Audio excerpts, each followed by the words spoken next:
Today on Know the Truth, Philip de Courcy shares the Apostle Paul's advice to Titus for training up young men. Titus, exhort the young man to be self-controlled, sober-minded, serious. Encourage them to get their act together, to be on target regarding God's will and purposes for them. They can't stay young. They have got to grow up. They have got to mature.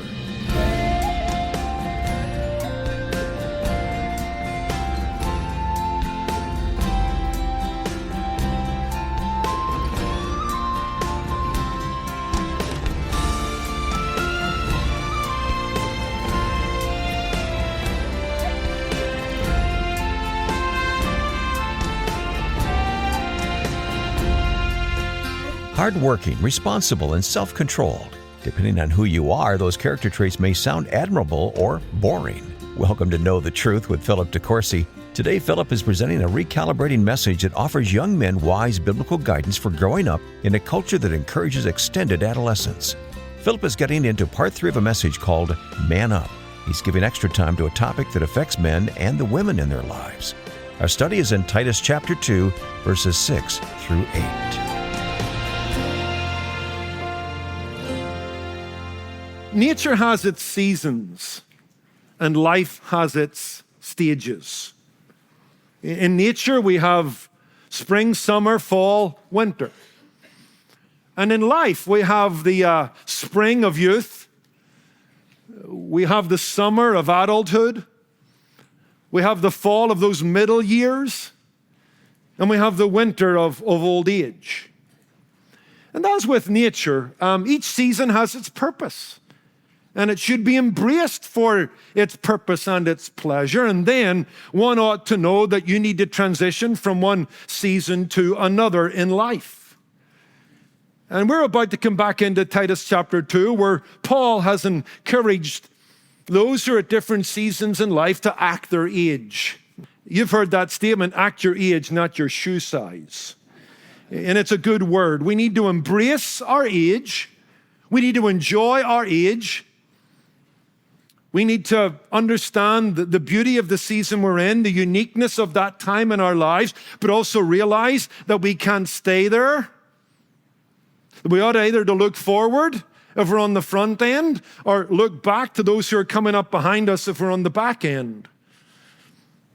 What Paul teaches in Titus chapter 2 is that the old are not to wish they were young again, and the young are not to stay young. The old men are to think about young men. And the older women are to think about young women. Older men are not to try to be young men. They're to help young men become wiser, more mature, more responsible.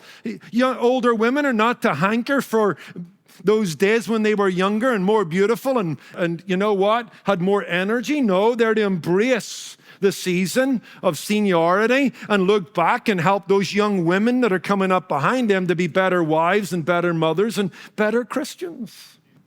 Calvin said this: nothing is more shameful than for an old man to indulge in youthful wantonness, and by his countenance to strengthen the impudence of the young. Act your age. Enjoy the season you're in. If you're young, don't stay young. If you're old, don't hanker to be young. No, the old are to embrace growing old and help the young become wise. And the young are to embrace growing up and looking to the older saints for guidance. That's where we're at in Titus chapter 2. And I want to come back and look at verses 6, 7, and 8, where Paul, speaking to the younger men, encourages them to be mature, to become more responsible, more restrained. If they haven't already done this, they need to do it. They need to put away childish things and become men. 1 Corinthians 13, verse 11. They're to act like men. They're to show themselves as men. They're to shun perpetual adolescence. Implicitly, they are at a stage in life, we're probably addressing 20 to 30-year-olds. They're implicitly at a stage in life where Paul wants them to leave the home of their parents, get married, have children, work hard, provide for a family, serve their church effectively, and fill a space in society.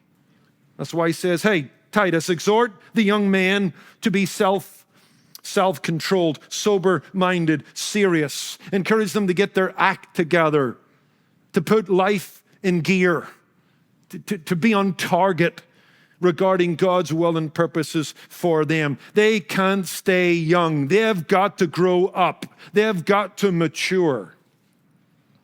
And what was true then is true today. I've recommended this book many times. I recommend it again this morning. Kevin DeYoung wrote a book a few years ago called Just Do It. It's about the will of God, how to determine your determinations, how to decide your decisions. And he says this of his generation. He was, in his 30s when he wrote this book. He says, our grandparents built, our parents boomed, my generation tinkers. He says, we tinker with doctrine, we tinker with churches, we tinker with girlfriends and boyfriends, we tinker with college majors, we tinker with living in and out of our parents' homes, we tinker with spiritual practices, we tinker. Now he goes on to kind of qualify that in a sense that there's an element of the season of youth where you do tinker, you do experiment, you do explore, you're a little carefree. You don't want that to go past too quickly. But his problem is, but it's lingering too long. You know, you can tinker when you're a teenager, but you can't tinker when you're a young man in your 20s heading towards 30. In fact, he says this, consider this one statistic. In 1960, 77% of women and 65% of men completed all the major transitions into adulthood by age 30. That means they'd left home, they'd finished school, they'd become financially independent, they were getting married and having children. What about our day? Here's what he says, by 2000, only 46% of women had completed these transitions by age 30, and only 31% of men. It's stunning, he says, for me, to think that less than a third of men my age are done with school, out of the home, married with kids, and have a job that pays the bills. Only 30% of men have done that. That's scary. If ever there was a text that needed to be preached in the contemporary church, it's Titus 2, verse 8. Encourage the young men, the 20s to 30, to grow up, man up, step up. Determine your determinations. Decide your decisions. And move into life. Embrace responsibility spiritually, financially, in life itself. So let's go back then to our text. You know that we covered 2 points, what we call the encouragement. That's likewise exhort the young men to be sober-minded. Likewise exhort, parakaleo, come alongside, urge, appeal. I want you to stir them up and push them forward in this. And we saw that men need men. They need encouragers. They need Barnabases. I like a poem written by Lawrence Tribble. It says this, one man awake awakens another. The second awakens his next door brother. The third awake can rouse a town by turning the whole place upside down. The many awake can cause such a fuss. It finally awakens the rest of us. One man up with dawn in his eyes surely then multiplies. It's a good word. We need men with dawn in their eyes, with purpose and passion, who get up in the morning, know who they are, know what they're doing, and go after it. You know? Get their thumb out of their mouth and drop the security blanket and get going. That's the encouragement. Number 2, the emphasis. The emphasis. The emphasis is what? Self-control. We've kind of beat that to death by now into our third message, so I'm not going to reheat that dinner. But the point is this. These young men were to be sober-minded, self-controlled. The time for kind of freedom and carefree exploration, which is part of life when you're young, I get that. But at some point, you know, those days are done when you're 20. You know, not in our generation, but a generation ago. You know, if you want to sober yourself, go to France, as I have, walk the gravesides of Normandy, 19, 18, 20, 19, 21, 19, a whole generation gone in the flower of youth, given to a greater cause than themselves. No, it's time to grow up. It's time to, do what's right and righteous. And we started looking at how we can do that. We understood why. Young men can sometimes be given to irresponsibility. And they need to, step up, own the season they're in, and become much more mature. And we started asking ourselves, but how did they do that? And we worked our way through several thoughts, all starting with D, dependence, discipline, dissatisfaction, delay, dialogue, direction. So now I want to give a seventh: distance. Here's another element of cultivating self-control, what I call distance. That is distance from sin. Distance from circumstances that can corrupt and contaminate. Listen, self-control involves not only managing your inner life, control your thoughts, your emotions, your will. Self-control not only involves managing the inner world, but the outer world. Managing your environments, your relationships, your pleasures, your pursuits. Because if they're not handled right, if you don't set boundaries, they can become contaminating, which doesn't allow you as a young man to grow up. Now, let me make something clear. You cannot avoid sin. I'm not arguing that. You cannot avoid sin. Why? Because you carry it within yourself. You know what? I could lock you in a room, separate you from the world around you, and at some point you'll find a way to sin. Because you've got a principle of sin that still abides with you, even though you're redeemed. There's your unredeemed flesh. Paul talks about that in Romans 7. There's a principle at work in me that brings me down. So I'm not arguing the fact that you can avoid sin in its totality. But I want to say this. Listen to me clearly, young people. You can avoid a lot of sin by wise choices as to where you go, what you do, and with whom you do it. If my flesh is like a fire, you and I don't need to feed the fire with inflammables like bad company, immoral pictures. You get the point. What does Paul say in 1 Corinthians 15:33? Bad company, what? Spoils good morals. Here you are. You want to be a self-controlled young man, young woman, or Christian? You want to have your life in order. You want to set boundaries and live a holy life. It will involve distance. You can't separate yourself from the world fully. and you've got the principle of sin within, but if you want to help yourself, watch who you hang out with. Watch where you go. Watch your entertainment habits. Listen to this verse, Proverbs 13, verse 20. He who walks with the wise will be wise. How helpful is that? But the company of fools will be destroyed. The companion of fools will be destroyed. What did Jesus say to his own disciples? In Mark 14:38, watch and pray lest you enter into temptation. Guard your life.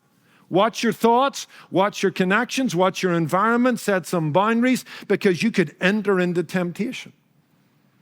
And I think that's worth thinking through, because here's my point. It's one thing for temptation to find you and me, and it will. It will. The world and the devil will find us and tempt us. It's one thing for temptation to find you, but it's another thing for you in your flesh to go looking for temptation. Isn't this the mistake of the young man in Proverbs 7 who falls prey to the prostitute and the seductress? What do we read about him? In Proverbs 7, verses 6 through 8. For at the window of my house I looked through my lattice, and I saw among the simple, I perceived among the youths. Now let me pause. Simple here doesn't mean he had mental deficiency. He had moral deficiency. He was a spiritual numbskull, nincompoop. He didn't think. He didn't set boundaries. He didn't watch his way. Listen, for I looked out my window and I saw a simpleton, a spiritual simpleton. I perceived him among the young. A young man devoid of understanding. Listen, passing along the street near her corner. He took the path to her house. And in the twilight and in the evening, in the black and dark of night, and there a woman met him. Well, you usually meet with sin if you go looking for it. And this is the point I'm trying to make. When it comes to self-control, when it comes to guarding our hearts, when it comes to maturing, you know what? Don't go looking for sin. As one person has said, well, he that would not enter into temptation should not sit by its door. You know, in his book, The Road to Character, it's not a Christian book, but there's a certain amount of morality to it that's helpful. David Brooke, New York Times writer, says this: since self-control is a muscle that tires easily, it is much better to avoid temptation in the first place than to try and resist it once it arises. It's true. That's the point I'm trying to make. Or to quote Rick Warren when he was a youth pastor many, many years ago, here's what he used to tell his kids. At this stage in your life, your sexual drive is so powerful that you must be prepared in advance to control it. When you go on a date, you will either be guided by your plans or your glands. So plan what you will do and what you won't do on the date. The time to begin to think about exercising self-control is not in the back seat of the car. It's true. When I was in the police in Northern Ireland, when we come in to get briefed on our patrol, sometimes they had certain intelligence on the activities of the IRA, and we would be told that there was a heightened sense of danger in a particular area and to be careful, or they might even tell us that area or that street is out of bounds. Out of bounds. You got to have some out of bounds if you're going to have some self-control. Here's another thought, and we'll move on. Destination. Destination is the last thought. We're going back to 1 Peter 1, verse 13. Remember, we looked at that the last time. Therefore, gird up the loins of your mind. Be sober. There's our thought. Be sober. Be self-controlled. Be serious. And here's what he says. Therefore, gird up the loins of your mind. Be sober and rest your hope fully upon the grace that is to be brought to you at the revelation of Jesus Christ. That is a reference to the second coming of Christ. And it's interesting to me that the whole idea of sober-mindedness and self-control is set beside the thought of resting your hope on the return of Jesus Christ and the eternal joy that lies beyond that. Why would those two things be married? Simply this, that self-control is not easy, and it comes at a price, and it comes at a cost. And if you're going to sustain self-control, you're going to deny yourself, take up your cross. If you're going to face the mockery of the world, if you're going to push back on the world that wants to tempt you to be outside the will of God, you're going to have to be highly motivated. What's going to drive you? What's the risk and reward? Well, here it is. The reward is heaven, Jesus' return, eternal joy. Hey, I want you to be sober-minded, says Peter, and to help you in that, rest your hope fully on the grace that's yet to come. Amen. Mental toughness, moral decisiveness will find fuel in the thought that when Jesus returns, we will say to ourselves, looking back on the tough days where we made the tough decisions, it's worth it now that we see Jesus. Amen. That's the point of the text. The buffeting of our bodies, the fight to stay true to God's will, delayed gratification, the focused life is pursued and must be pursued against the backdrop of eternity. Remember we looked at 1 Corinthians 9 the last time? Again, the whole issue there is discipline, where Paul takes the analogy of the athlete and says, I'm like an athlete spiritually. I'm running to win. There's a finish line. It's called death of the rapture. And on the other side of that finish line, I want a reward. I want the well done. So I discipline myself. I watch what I do, where I go, how I behave. And then he says this, listen, they do it for a corruptible crown, but we do it for an incorruptible crown. He had heaven in mind that motivated him to be disciplined. The runner looks beyond the agony. The runner looks beyond the discipline. The runner looks beyond that which he gives up for the joy that awaits him on the other side of the running of the race and the winning of the competition. The goal of heaven, our final destination, the immediate presence of God, justifies the self-controlled life. I just finished a book by my friend Mark Hitchcock, which I'm sure we'll have here for you to purchase, or we may give it away on the radio. It's called Heavenly Rewards. He gets into the whole thought of the judgment seat of Christ and the rewards that lie ahead for Christians. There are rewards to receive. There are crowns to win. There are positions to be achieved within the kingdom. And in the preface of the book, he has this statement: the life you live today will determine your life in eternity. Let that rattle around your head for a little while. Let that drop down into your heart. The life you live today will determine the life you live in eternity. Because when Jesus comes, it says, I come to give my reward to every man according to his works. Someday Jesus will make a decision on all the decisions you made, and then he'll determine your reward. Oh, you won't lose your salvation, but you may lose the capacity to reflect the glory of God in your body. You may not hear the well done. You may not be given a significant position in the millennial kingdom.